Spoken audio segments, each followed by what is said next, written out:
আজকে স্বাধীনতার মহান ঘোষক শহীদ রাষ্ট্রপতি জিয়াউর রহমান সাহেবের জন্য আজকের এই দোয়ার আয়োজনে আমরা ওনার জন্য সকলেই দোয়া করব। রব্বির হামহুমা কামা রব্বায়ানি সগীরা।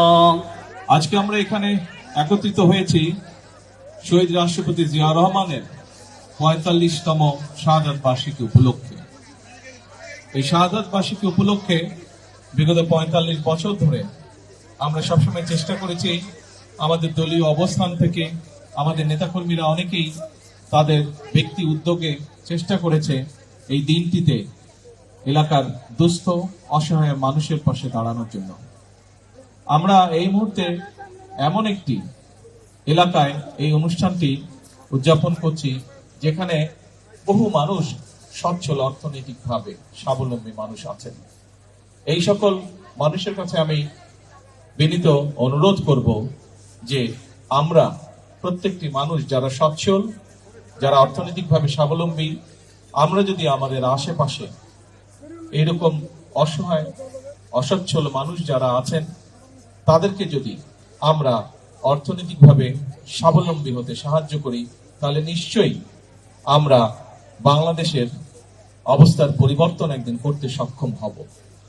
আজকে শহীদ জিয়ার ৪৫তম শাহাদাত বার্ষিকীতে একজন রাজনৈতিক কর্মী হিসাবে সমগ্র বাংলাদেশের সকল অর্থনৈতিকভাবে স্বাবলম্বী এবং সচ্ছল মানুষের কাছে আমার বিনীত আহ্বান থাকবে, আসুন, কোন রাজনৈতিক বিষয় নেই, এটি হচ্ছে একটি মানবিক বিষয় এবং সেই মানবিক বিষয়টিকে সামনে রেখে আমাদেরকে যে আল্লাহ তাআলা আমাদের যে সকল মানুষকে অর্থনৈতিকভাবে স্বাবলম্বী করেছেন, আমরা আমাদের সেই স্বাবলম্বিতার থেকে কিছুটা অংশ দিয়ে আমরা যতটুকু পারি, যে কয়জনকে পারি, অসহায় দুস্থ মানুষকে নিজের পায়ে দাঁড়াতে সাহায্য করি।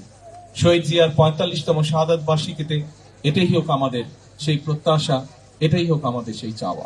সম্মানিত উপস্থিতি, আজকে স্বাধীনতার মহান ঘোষক শহীদ রাষ্ট্রপতি জিয়াউর রহমান সাহেবের জন্য আজকের এই দোয়ার আয়োজনে আমরা ওনার জন্য সকলেই দোয়া করব। রব্বির হামহুমা কামা রব্বায়ানি সগীরা। রব্বির হামহুমা কামা রব্বায়ানি সগীরা। ইয়া রব্বুল আলামিন, মহিয়ান গরিয়ান সর্বশক্তিমান মালিক, ইয়া আল্লাহ, আজকের দোয়ার আয়োজনে আল্লাহ স্বাধীনতার মহান ঘোষক শহীদ প্রেসিডেন্ট জিয়াউর রহমান সাহেবের জন্য দোয়ার আয়োজন করা হয়েছে। আল্লাহ, ইয়া রব্বুল আলামিন, ওনাকে আপনি মাগফিরাত নসিব করেন। ইয়া রব্বুল আলামিন, ওনার কবরকে আল্লাহ আপনি জান্নাতের বাগিচা বানাইয়া দিন। আল্লাহ, ইয়া রব্বুল আলামিন, আরো দোয়া করছি আল্লাহ বাংলাদেশের সকল প্রধানমন্ত্রী আল্লাহ মরহুমা বেগম খালেদা জিয়ার জন্য আল্লাহ, ইয়া রব্বুল আলামিন, ওনাকে আল্লাহ আপনি মাগফিরাত নসিব করেন। আল্লাহ, রাব্বিকা রাব্বিল ইজ্জাতি আম্মা ইয়াসিফুন ওয়া সালামুন আলাল মুরসালিন ওয়ালহামদুলিল্লাহি রাব্বিল আলামিন।